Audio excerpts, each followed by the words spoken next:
Human इतिहास अकल्पनीय क्रूरता के कामों से भरा हुआ है। नरसंहार बुराई के लिए मानवता की क्षमता की एक कठोर याद दिलाता है। यह लोगों के एक समूह का व्यवस्थित विनाश है, जिन्हें उनकी जातीयता, धर्म या अन्य विशेषताओं के लिए लक्षित किया जाता है। द्वितीय वर्ल्ड युद्ध के दौरान नाजी शासन द्वारा रचित प्रलय इतिहास में नरसंहार के सबसे भयावह उदाहरणों में से एक है। लाखों निर्दोष लोग, मुख्य रूप से यहूदी, क्रूरता से मारे गए, एक घृणा से प्रेरित विचारधारा का शिकार हुए, जिसने उन्हें हीन कॉम्प्रिहेंशन। प्रथम वर्ल्ड युद्ध के बाद नफरत के बीज बोए गए, जो प्रलय में बदल गए। जर्मनी, पराजित और अपमानित, ने आर्थिक उथल-पुथल और राजनीतिक अस्थिरता का सामना किया। निराशा के इस माहौल में नाजीवाद जैसी चरमपंथी आइडियोलॉजियों ने जड़ें जमा ली। एक करिश्माई और क्रूर नेता एडोल्फ हिटलर ने व्यापक क्रोध और आक्रोश का फायदा उठाया। जर्मनी को उसके पूर्व ग्लोरी को बहाल करने का वादा किया। धीरे धीरे कई बिलोंगिंग से जर्मनों के मन को जहर दे दी गई। नाजी शासन चरणों में आगे बढ़ा। धीरे धीरे यहूदियों और अन्य अल्पसंख्यकों के एम्पावरों को छीन रहा था। यहूदी एंटी सेमिटिज्मी कानून पारित किए गए।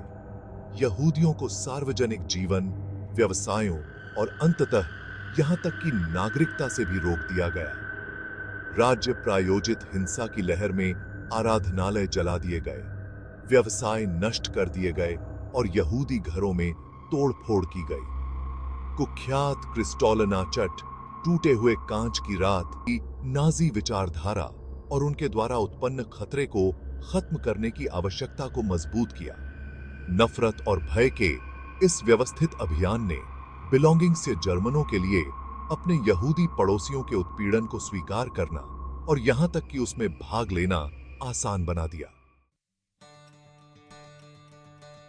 भय के व्यापक माहौल के बावजूद ऐसे व्यक्ति और समूह थे जिन्होंने नाजी शासन के खिलाफ आवाज उठाने की हिम्मत की।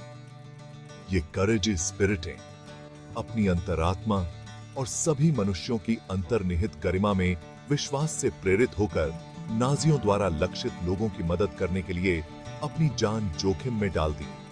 कुछ ने यहूदियों को अपने घरों में छिपाया, उन्हें भोजन और फर्जी टेंतावेज उपलब्ध कराए या नाजी कब्जे वाले क्षेत्रों से बचने में उनकी मदद की। दूसरों ने शासन के एट्रोसिटीजों के खिलाफ आवाज उठाई, पत्रक वितरित किए, भूमिगत न्यूज़पेपर्सों में लिखा या केवल भेदभावपूर्ण लॉज़ों का पालन करने से इनकार कर दिया। प्रतिरोध के ये कार्य, जबकि अक्सर छोटे और अलग-थलग होते हैं, ह्यूमन आत्मा की स्थायी शक्ति के प्रमाण के रूप में काम करते हैं। वे हमें याद दिलाते हैं कि सबसे अंधेरे समय में भी आशा और साहस टिमटिमा सकते हैं, अकल्पनीय अंधेरे के सामने प्रकाश की एक किरण पेश करते हैं। Section 5, the silent majority. जबकि कुछ ने बहादुरी से विरोध किया, कई बिलोंगिंग से जर्मन प्रलय के दौरान साइलेंट रहे।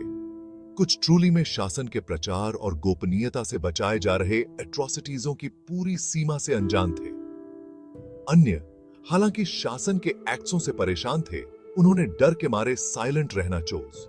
वे अपनी और अपने परिवार की सुरक्षा के लिए फिरते थे, यह लाइव्सते हुए कि नाजियों का विरोध करना गंभीर परिणाम भुगत सकता है। हालांकि बहुसंख्यकों की चुप्पी ने भय और मिली भगत के माहौल में योगदान दिया, जिसने प्रलय को सामने आने दिया। यह उदासीनता के खतरों को रेखांकित करता है।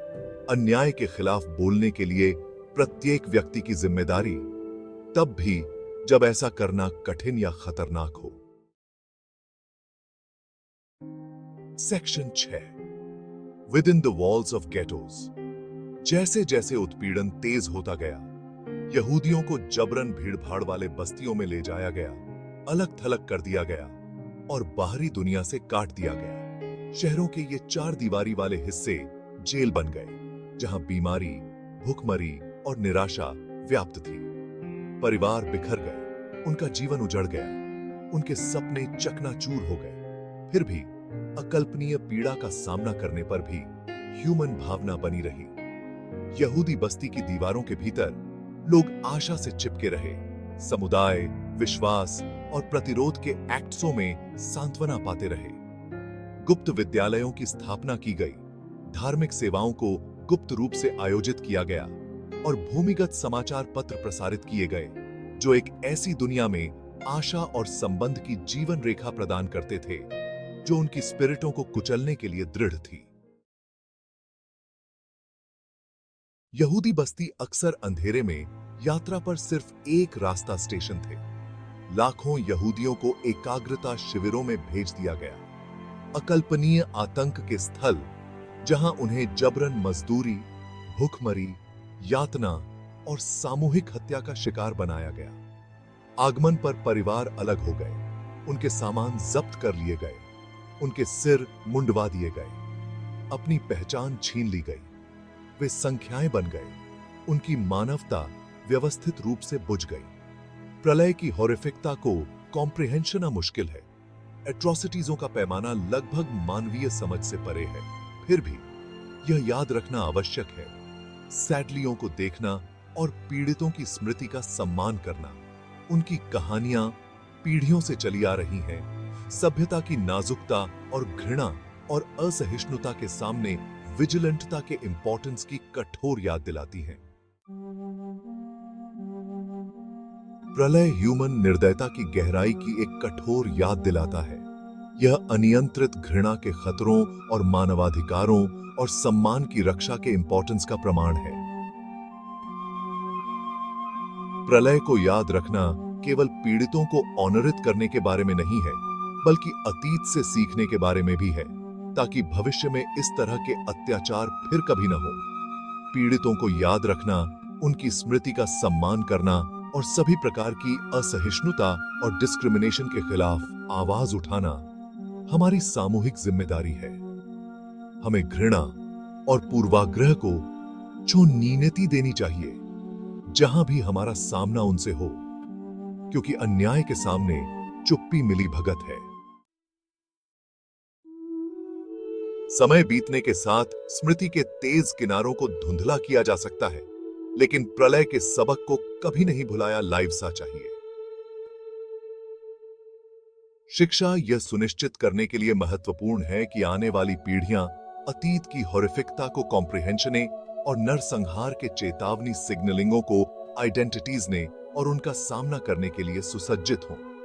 स्कूलों, विश्वविद्यालयों और सार्वजनिक मंचों पर प्रलय के बारे में पढ़ाकर हम सहानुभूति, समझ और अधिक न्यायपूर्ण और दयालु दुनिया के निर्माण के लिए प्रतिबद्धता को बढ़ावा दे सकते हैं। हमें आने वाली पीढ़ियों को घृणा, डिस्क्रिमिनेशन और असहिष्णुता को उसके सभी रूपों में आइडेंटिटीजने और चुनौती देने का अधिकार देना चाहिए।